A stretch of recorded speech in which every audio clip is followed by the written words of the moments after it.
নমস্কার, ক্যালকাটা নিউজে আপনাদের স্বাগত। আমি শিলাদিত্য। প্রথমেই আমরা যেদিকে নজর রাখবো, সব রাজ্যের নির্বাচনী আধিকারিকদের নিয়ে আজ গুরুত্বপূর্ণ বৈঠক এবং আগামীকালও এই বৈঠক। জানবো, এই নিয়ে কথা বলবো, জানাবো সমস্ত আপডেটও। আর ঠিক প্রথমেই যে কথা বললাম, এই গুরুত্বপূর্ণ আপডেট, এই যে দুদিনের বৈঠক, ঘড়ি ধরে ঠিক 1 ঘন্টা বাকি রয়েছে, এখন দুপুর 2টো, ঠিক 3টের সময় এই বৈঠক শুরু হবে। এই গুরুত্বপূর্ণ বৈঠক সম্পর্কেই জানবো। সঙ্গে রয়েছে আমাদের প্রতিনিধি খালিদ জামাল। খালিদ, আজ এবং আগামীকালের এই গুরুত্বপূর্ণ বৈঠক মূলত কোন কোন বিষয় আলোচনা, বিশেষ কোনো সিদ্ধান্ত কি লাগু হতে পারে?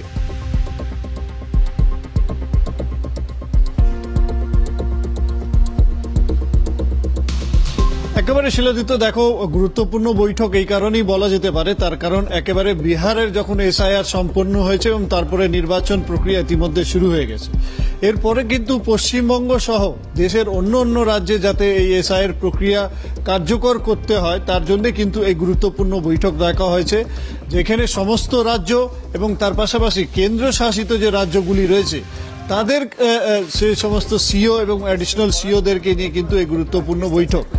এবং এই বৈঠকে পশ্চিমবঙ্গ থেকে পশ্চিমবঙ্গের সিও মনোজ অগ্রওয়াল এবং অ্যাডিশনাল সিও দিবেন্দু দাস কিন্তু ইতিমধ্যে যোগদান করছেন। অর্থাৎ পশ্চিমবঙ্গের সিও রাজ্যের যে ভোটার তালিকা রয়েছে সেই ভোটার তালিকা নিয়ে কিন্তু ইতিমধ্যে দিল্লি পৌঁছে গেছেন এবং আর কিছুক্ষণের মধ্যে সেই বৈঠকে অংশগ্রহণ করবেন। কিন্তু মূলত আজকে যে এসআইআর যে বৈঠক, সেই বৈঠকের মূলত 3টি বিষয় নিয়ে কিন্তু কার্যকরী করতে চাইছে জাতীয় নির্বাচন কমিশনের ফুল বেঞ্চ। একেবারে মুখ্য নির্বাচন কমিশনার জ্ঞানেশ কুমারের নেতৃত্বে কিন্তু এই বৈঠক আর কিছুক্ষণের মধ্যে শুরু হবে। যেটা জানা যাচ্ছে যে এই বৈঠকে মূল এজেন্ডা হচ্ছে যে এসআইআর কিভাবে কার্যকর হবে, তার প্রস্তুতি কোন পর্যায়ে রয়েছে, বাস্তবায়ন কি করে হবে এবং তার পাশাপাশি তদারকি কিভাবে চলবে। এই মূলত এই 3টি বিষয়কে কেন্দ্র করে কিন্তু আজকে এই বৈঠকে সমস্ত রাজ্যের যারা সিও রয়েছে, কেন্দ্রশাসিত রাজ্যের যারা সিও রয়েছে এবং অ্যাডিশনাল সিও রয়েছে, তাদের সঙ্গে এই পর্যালোচনা বৈঠক হবে। বৈঠকে মূলত যেই সমস্ত রাজ্যের এই যে কার্যপদ্ধতি, অর্থাৎ এসআইআর যে কার্যপদ্ধতি, সেরা কার্যপদ্ধতি রয়েছে, সেটা কিন্তু বিনিময় করা হবে, যাতে সেটাকে সামনে রেখে মডেল করে, যেভাবে বিহারকে মডেল করে এসআইআর প্রক্রিয়া চালুর কথা জাতীয় নির্বাচন কমিশন বলেছে, সেভাবে অন্য রাজ্যের যে সেরা কার্যপদ্ধতি কার্যপদ্ধতি অবশ্যই করে। খালিদ, আরো একটা গুরুত্বপূর্ণ বিষয় আমরা যেটা জানতে পারছি, ইতিমধ্যে 1000 জন বিএলওকে শোকজ করা হয়েছে, এমন একটা তথ্য পাওয়া যাচ্ছে। এই তথ্য কি ঠিক?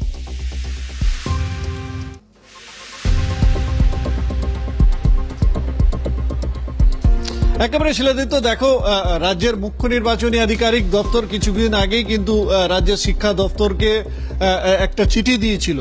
সেই চিঠিকে কিন্তু পরিষ্কার উল্লেখ করা হয়েছে যে যারা শিক্ষকরা রয়েছে, অনেকেই শিক্ষকরা শিক্ষিকা রয়েছে যারা কিন্তু বিএলও হতে ইচ্ছুক নয় এবং তাদেরকে কিন্তু শোকজ করার নির্দেশ দিয়েছিল। তারই পরিপ্রেক্ষিতে গত 7 মাসে, অর্থাৎ এপ্রিল মাস থেকে কিন্তু এই শোকজের যে কাজকর্ম সেটা কিন্তু শুরু হয়েছে। এপ্রিল মাস থেকে অক্টোবর 15 তারিখ পর্যন্ত কিন্তু এই শোকজ প্রায় 1000-এর বেশি বিএলওদের কিন্তু শোকজ করেছে নির্বাচন কমিশন এবং তার জন্য সমস্ত জেলা নির্বাচনী যারা আধিকারিকরা রয়েছেন তারা ইতিমধ্যে এই 1000-এর বেশি যারা বিএলওরা রয়েছে তাদেরকে শোকজ করা হয়েছে। তাদের দুটি কারণে তাদেরকে শোকজ করা হয়েছে। প্রথমে যারা বিএলও হিসেবে নিয়োগ হয়েছেন অথচ তারা কিন্তু বিএলও প্রশিক্ষণ নিতে অস্বীকার করছেন, এই রকম কিছু বিএলওদের কিন্তু শোকজ করা হয়েছে। খালিদ, একটু আটকাচ্ছি, একটা বিষয় জানতে চাইবো, এই শোকজের সিদ্ধান্ত কি আজ বা সাম্প্রতিক নাকি ধারাবাহিকভাবে হয়ে চলেছে?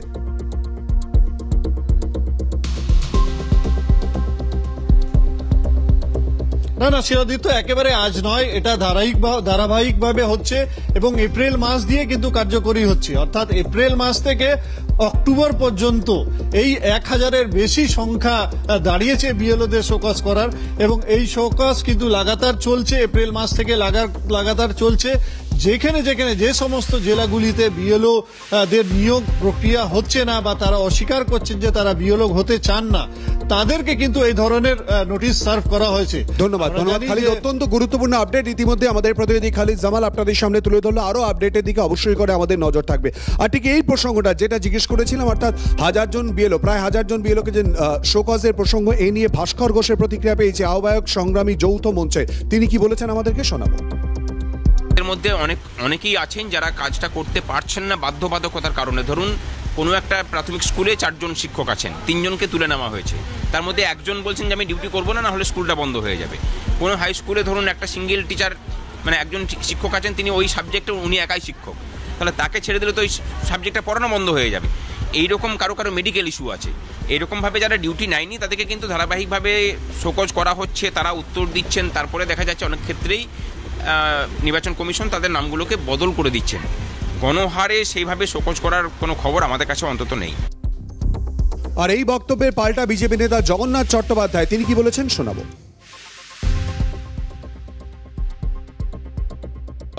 দেখুন, বহু বিএলও রয়েছেন যারা কাজ করতে চাইছেন না, এবং তারা কাজ করতে না চাওয়ার পেছনে আমাদের কাছে গ্রাউন্ড রিপোর্ট যা আছে তারা অনেকেই বলছেন যে আইন শৃঙ্খলার জন্য আমরা কাজ করতে চাইছি না, বা তাদের বিএলওর ডিউটি এমন কোনো জায়গাতে পড়েছে সেখানে তারা নিরাপত্তার অভাব বোধ করছে।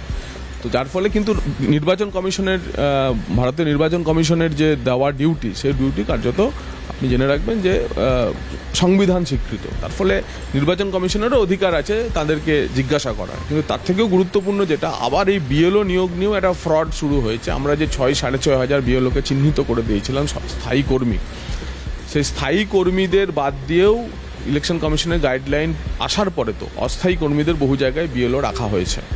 তো সেটা নিয়ে আমাদের চলবে, এবং আমার ধারণা তাতে বেশ কিছু এখন শোকজ শুধুমাত্র বিএলওরা হয়েছেন, এরপরে বিএলওদের যারা নিয়োগ করেছেন এইআরও এবং ইআরও তাঁদেরও শোকজ করা উচিত বলে আমরা মনে করছি। এই পুরো বিষয় নিয়ে আমরা কথা বলবো। এই মুহূর্তে আমাদের সঙ্গে আলোচনা অংশগ্রহণ করেছেন রাজনৈতিক বিশ্লেষক অমিতাভ কাঞ্জিলাল। অমিতাভ বাবু, আসবো আপনার কাছে অবশ্যই করে, কিন্তু পরপর বেশ কিছু প্রতিক্রিয়া এবং আপডেট আমরা পাচ্ছি, একটুখানি তুলে ধরার চেষ্টা করব।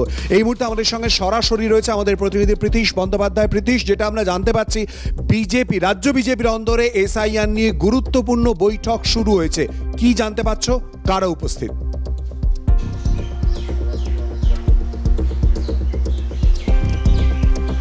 দেখো, এটা নিয়ে রাজ্য বিজেপির দ্বিতীয় বৈঠক আজকের যে নির্বাচনী কার্যালয় অর্থাৎ সল্টলেকে যে বৈঠক হচ্ছে, এর আগের যে বৈঠক হয়েছিল সেটি একটি বেসরকারি হোটেলে হয়েছিল, এবং সেখানেও বিজেপি এবং আরএসএসের যে সমন্বয় বৈঠক, সে সমন্বয় বৈঠক হয়েছিল। এবং আজকের বৈঠকেও কিন্তু আরএসএসের যারা প্রতিনিধিরা রয়েছেন তারাও কিন্তু উপস্থিত রয়েছেন, এবং তার সঙ্গে সঙ্গে বিজেপি সর্বভারতীয় সাধারণ সম্পাদক সংগঠন যিনি রয়েছেন অর্থাৎ বিএল সন্তোষ, তিনি আজকের এই বৈঠকে উপস্থিত হয়েছেন। এছাড়াও উপস্থিত রয়েছেন রাজ্যের 2 সাধারণ সম্পাদক অর্থাৎ জগন্নাথ চট্টোপাধ্যায় এবং দীপক বর্মন। মূলত যে বৈঠক, এবং সুনীল বানসাল তিনিও রয়েছেন, এই রাজ্যে যিনি বিজেপির পর্যবেক্ষক, তিনিও উপস্থিত রয়েছেন। এবং সর্বোপরি যেটা আজকের প্রথম দফার যে বৈঠক হচ্ছে এখন ইতিমধ্যেই, সেটা হচ্ছে সিএ এবং তার সঙ্গে সঙ্গে এসআইআর নিয়ে বৈঠক।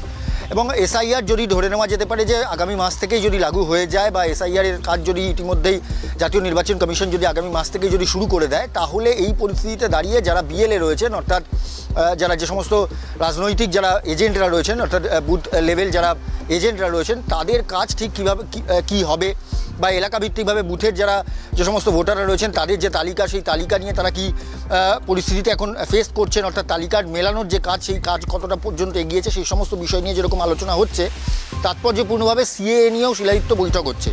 সিএএ নিয়ে বক্তব্য কী, যারা নাগরিকত্ব পাননি, যদি আমি এই তৎকালীন যদি সময়ের কথা বলি, তাতে করে বাংলাদেশ থেকে যে সমস্ত, বাংলাদেশের যে উদ্ভূত পরিস্থিতি যেটা হয়েছিল, সেখান থেকে কিন্তু একাধিক হিন্দু বাঙালিরা যারা রয়েছেন তারা পলায়ন করতে বাধ্য হয়েছিলেন, তারা অনেকেই ভারতে এসছেন। অর্থাৎ রাজনৈতিকভাবে মূলত ঠিক কোন স্টেপ বিজেপির তরফ থেকে, আরও স্পেসিফিক্যালি রাজ্য বিজেপির তরফ থেকে নেওয়া হতে পারে বা হচ্ছে, দ্বিতীয় গুরুত্বপূর্ণ বৈঠক চলছে। প্রীতিশ, অবশ্যই করে নজর রাখো, এই আপডেটের দিকে আমাদেরও নজর থাকবে। প্রীতিশ, ধন্যবাদ।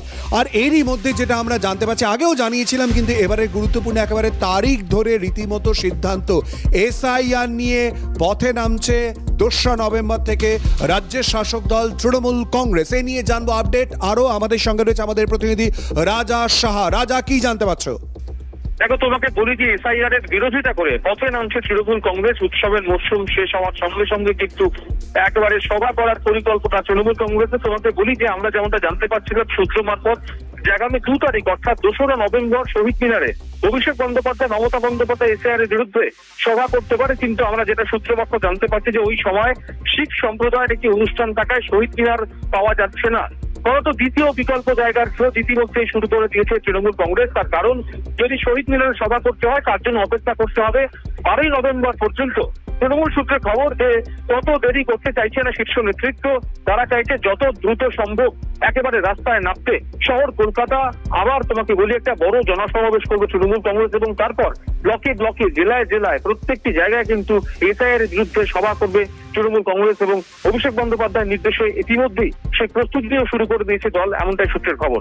ধন্যবাদ রাজা জানিয়ে দিল শুধুমাত্র অতি দ্রুত পুজোর পর বা উৎসবের মরশুম শেষ পর একেবারে আন্দোলন মিছিল তা তো সংগঠিত হবে, এবং কলকাতাতে জেলা জুড়ে ব্লকে ব্লকে কিন্তু এই আন্দোলন কংগ্রেসের তরফ থেকে করা হবে। একটু আগে প্রীতিশ বিজেপির কর্মসূচির কথা জানিয়ে দিয়েছে। অমিতাভ কান্ত আমাদের সঙ্গে রয়েছেন। অমিতাভ বাবু, রাজনৈতিক বক্তব্যের পরিপ্রেক্ষিতে অবশ্যই করে আলোচনা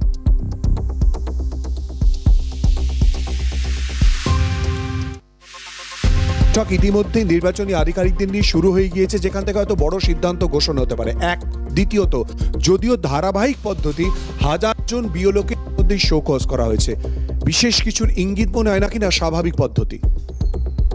দেখুন, প্রথম কথা, এই মুহূর্তে পশ্চিমবঙ্গে এই এসআইআর প্রক্রিয়া ক্রমাগত রাজনৈতিক চাপানোতরের জন্য একটা স্পর্শকাতর বিষয়ে পরিণত হয়েছে। এই স্পর্শকাতরতার দুটো দিক আছে।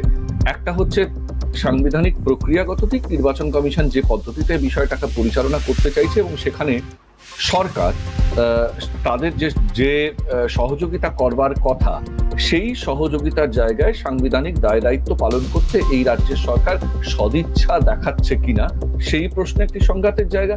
এবং এই দুই সাংবিধানিক শক্তিশালী কর্তৃপক্ষের মাঝখানে যে বিএলওরা রয়েছেন, সেই বিএলওরা ইষ্ট হবে না তা জানা কথা।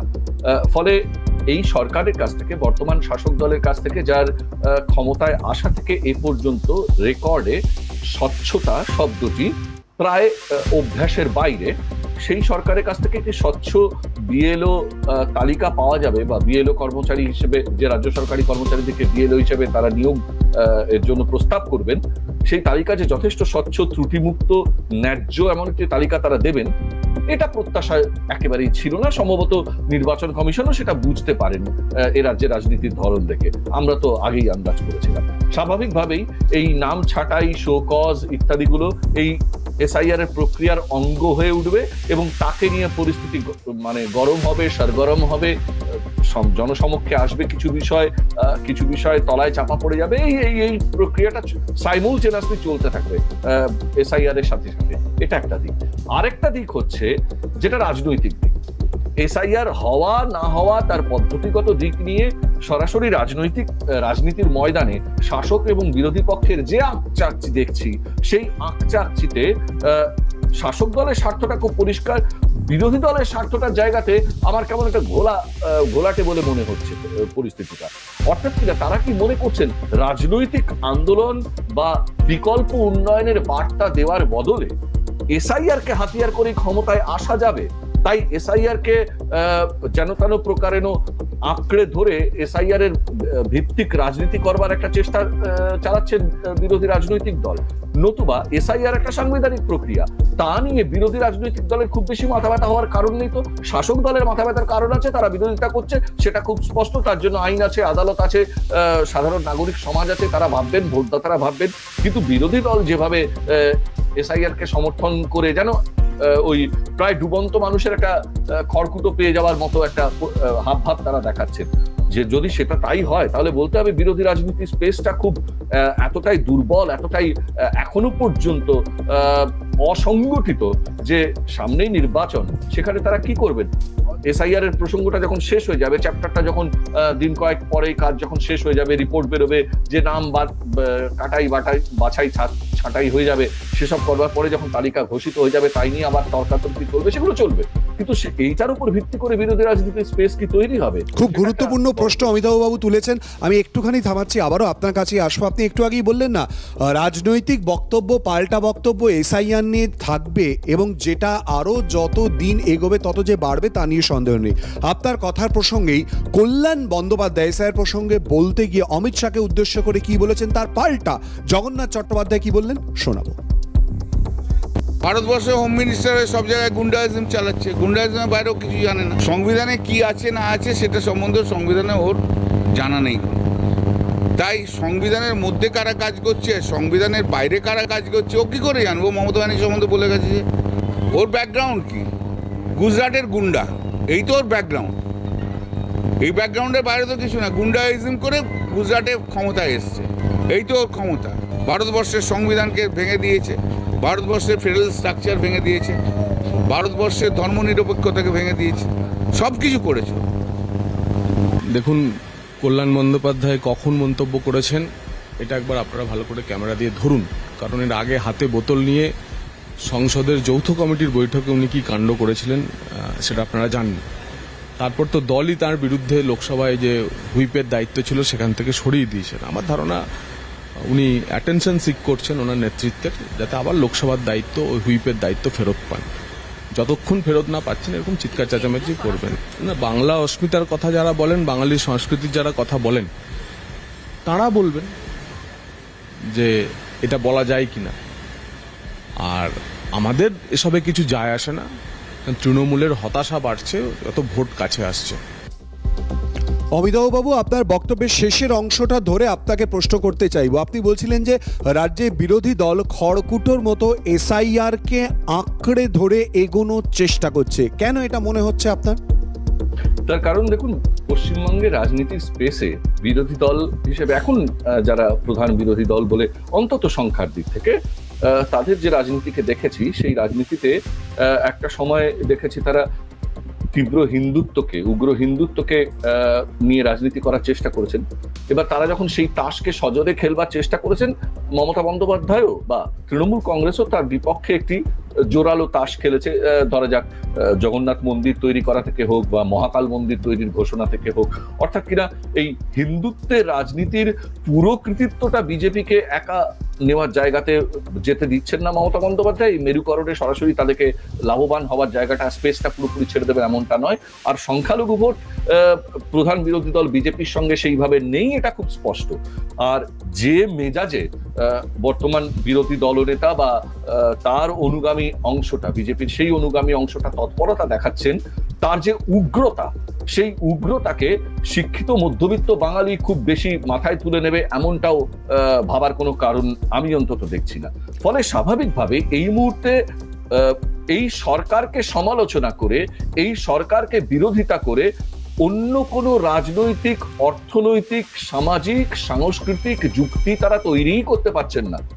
এমন হাস্যকর ব্যাপার এসে দাঁড়াচ্ছে, যে কথা হয়তো মমতা বন্দ্যোপাধ্যায় বলেননি, সেই রকম একটা ন্যারেটিভ তৈরি করে মিডিয়া, সোশ্যাল মিডিয়া দিয়ে ছড়িয়ে দেওয়ার চেষ্টা হচ্ছে। আমি একটা সাধারণ উদাহরণ দেওয়ার চেষ্টা করবো। অমিতাভ বাবু, একটুখানি বারবার করে নানান বিষয় নিয়ে বিশেষ করে এসআইআর কে কেন্দ্র করে রাজনৈতিক বক্তব্য উঠে এসেছে এবং রাজনৈতিক বক্তব্যের অন্য মাত্রা পাওয়া যাচ্ছে। কল্যাণ বন্দ্যোপাধ্যায় সুকান্ত মজুমদারকে উদ্দেশ্য করে কি বলেছেন এবং তার পাল্টা সুকান্ত মজুমদারের বক্তব্যই বা ঠিক কি উঠে এসেছে টেলিফোনে শোনাব। সুকান্ত ওষুধের জন্য একদম ফিট ক্যান্ডিডেট। আগামী দুর্গাপুজোয় স্কিমে সব শ্রীরামপুরে আমরা সব ওষুধ তৈরি করি, তার মধ্যে সুকান্তর মুখটা খুব ভালো ওষুধের মতো মানাবে। সুকান্তকে তো ওষুধ দেখতে, তো ওষুধের মতো সুকান্তকে মানাবে। এরপর এবার সুকান্তর দিকে নিয়ে বেশি ওষুধের মুখ হবে। তারপর অন্যান্য বিজেপির 2-4টে নেতা আরও আছে। দেখুন, ওনার সার্টিফিকেটের তো আমার প্রয়োজন নেই। ওনার মাথা খারাপ হয়ে গেছে, কারণ উনি চ্যালেঞ্জ করেছিলেন আমাকে, পরদিনই আমি গিয়ে ওনার বুকের উপরে দাবড়ে দিয়ে এসেছি। সেই জ্বালা উনি ভুলতে পারছেন না। মাথা অপ্রকৃতস্থ হলে পরে তো এরকমই কথাবার্তা বলবে। এরা মমতা বন্দ্যোপাধ্যায়ের দৌলতে এমন জায়গায় পৌঁছে গেছে, এদের পঞ্চায়েতের প্রধান হওয়ার যোগ্যতা ছিল না। এই জ্বালা তো সহজে জুড়াবে না। সামনে নির্বাচনে হারাবো তৃণমূল কংগ্রেসকে এবং তারপরে এই জ্বালা জুড়াবে। দেখুন, আমি যা করার করে দিয়ে এসেছি, ওতেই মেসেজ চলে গেছে গোটা রাজ্য জুড়ে। এখন কল্যাণ বন্দ্যোপাধ্যায় ফিনিশ হয়ে যাওয়া চ্যাপ্টার। অমিতাভবাবু, ঠিক এই জায়গাতেই প্রশ্নটা। আপনি বলছিলেন যে বিরোধী তার রাজনৈতিক দলের পরিসর নিয়ে এটাকে একটা ইস্যু করে এগোবে, কিন্তু একটা সীমাবদ্ধতা থেকে যাবে। আপনি উদাহরণের কথা বলছিলেন কি? হ্যাঁ, সে কথাই বলছিলাম যে পশ্চিমবঙ্গের বিরোধী দলের রাজনীতির এই মুহূর্তে একটা দিশাভ্রান্ততার জায়গায় এসে পড়েছে এবং শাসক দল দেখুন ক্ষমতায় আছে, ক্ষমতার কেন্দ্রে থেকে যদি আলটপকা মন্তব্য বা এই ধরনের আনৃত ভাষণ রাখে, ব্যক্তি আক্রমণের জায়গায় যায়, বিরোধী দল তার রাজনৈতিক মোকাবিলা না করে পাল্টা সেই একই ভাষায় ব্যক্তি আক্রমণের জায়গায় যদি চলে যায়, তাহলে বিরোধী দলকে আর এই শাসক দুর্বৃত্ততে ভরা শাসক দলের সঙ্গে সাধারণ মানুষ কোনো ফারাক করতে পারেন না। শিক্ষিত অংশের ভোটাররা তো ফারাক করতেই চান না বা পারেনও না। ফলে সবটা মিলিয়ে কিন্তু বিরোধী দলকে এরা যে যদি কায়েম হতে হয়, ক্ষমতায় আসতে হয়, তাহলে তৃণমূলের যে ভাইসেসের জন্য যে ত্রুটি বিচ্যুতি, যে বিকৃতি, যে ধরনের অনাচারের জন্য মানুষের কাছে আজকে তারা খানিক তাদের আগেকার জনপ্রিয়তাকে অনেকটা ক্ষয় করে ফেলেছে, ঠিক তার বিকল্প স্বচ্ছতা, বিকল্প ভদ্রতা, বিকল্প ভব্যতা এবং বিকল্প রাজনৈতিক প্রতিশ্রুতি জাগিয়ে, স্বপ্ন জাগিয়ে, ভালো একটা কাঙ্ক্ষিত সমাজ ব্যবস্থার ছবি জাগিয়ে তবে ক্ষমতায় আসতে হবে বিরোধী দলকে। কিন্তু একটুখানি আটকাচ্ছি, আবারও আসবো। কাঙ্ক্ষিত সমাজ ব্যবস্থার ছবি, কিন্তু এসআইআর নিয়ে উত্তপ্ত বাক্য বিনিময় হয়েছে, আমরা শুনে নেবো। এর আগে ঠিক কি বলেছিলেন মমতা বন্দ্যোপাধ্যায়, পার্থ ভৌমিক অপরদিকে পাল্টা সুকান্ত মজুমদারি বা কি বলেছিলেন শোনাবো। Natural calamities, rainy season, festival, इसमें 15 दिन का अंदर एसआईआर थोड़ा ही होता है, सबको नाम तुलना पड़ेगा। ये क्या सोचता है ये लोग? बीजेपी का पार्टी का कमीशन होगा ना, commission for democratic rights, civic rights of the people होगा। ये पूरा अमित शाह का खेल है। उन्होंने तो एक्टिंग प्राइम मिनिस्टर का मामूलिक काम करते हैं, but prime minister knows everything. I am sorry to say, we can request the prime minister, don't trust Amit Shah always. एक दिन वो आपका बड़ा मिर्जाफर हो जाएगा। হ্যাঁ, যদি কোনো অস্বচ্ছতা থাকে ভোটার লিস্টে আপনি ঠিক করুন, আমাদের কোনো আপত্তি নেই, কিন্তু একটা বৈধ ভোটার, একটা, ওরা যদি বাদ দিতে চায় বাংলায় আগুন জ্বালিয়ে দেবে মমতা ব্যানার্জি, অভিষেক ব্যানার্জি, আগুন চলে যাবে বাংলার বুকে। আমরাও দেখবো নরেন্দ্র মোদী অমিত শাহর ক্ষমতা কত।